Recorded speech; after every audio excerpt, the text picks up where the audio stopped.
Squadra che vince non si cambia, abbiamo fatto qualche aggiornamento in corsa, ma insomma diciamo il dato più importante è il vice sindaco Andrea Tomaello, che ha molte deleghe, tra cui il Porto. Sono contento perché lo conosco da più di un anno, è un bravo ragazzo e credo che assieme faremo tante cose, insomma, utili per la città. Insomma, per cui siamo molto contenti. Ripartono i lavori della nuova giunta comunale presentata nella sala consiliare di Cafarsetti dal sindaco Brugnaro.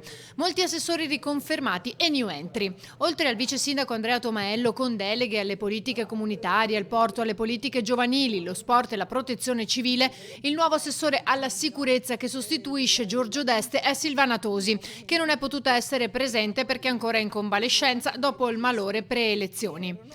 Altra novità, Sebastiano Costalonga con deleghe al commercio e alle attività produttive, mentre Laura Vesio è il nuovo assessore a politiche educative, servizi al cittadino e personale. Cosa più importante, voglio ringraziare i cittadini per questa grandissima responsabilità che hanno messo sulle mie spalle, che io sento tutta, ma anche un ringraziamento per i 5 anni di lavoro. Ho lavorato veramente tanto per la città, per tutta la città, per tutte le città di Venezia. Il mio compenso, che non c'è dal punto di vista economico, è stato questo, nel segreto dell'urna. A bilancio, società partecipate, tributi ed economato confermato l'assessore Michele Zuin, così come restano in capo a Francesca Zaccariotto le deleghe ai lavori pubblici, decoro urbano e agibilità scolastica.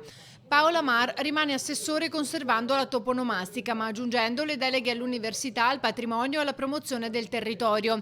Perde invece il turismo, che va a Simone Venturini, cui si aggiungono le deleghe a coesione sociale, politiche della residenza, lavoro, sviluppo del territorio.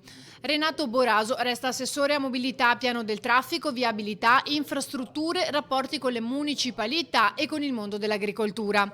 Edilizia urbana e ambiente restano Massimiliano De Martin. 5 invece i consiglieri delegati. Paolo Romora, Avvocatura Civica, Enrico Gavagnin, Sicurezza Urbana Partecipata, Alessandro Scarpa Marta, Rapporti con le isole e con il mondo della pesca, Giovanni Giusto, Tutela delle tradizioni e Paolino Danna, Rapporti con i cittadini.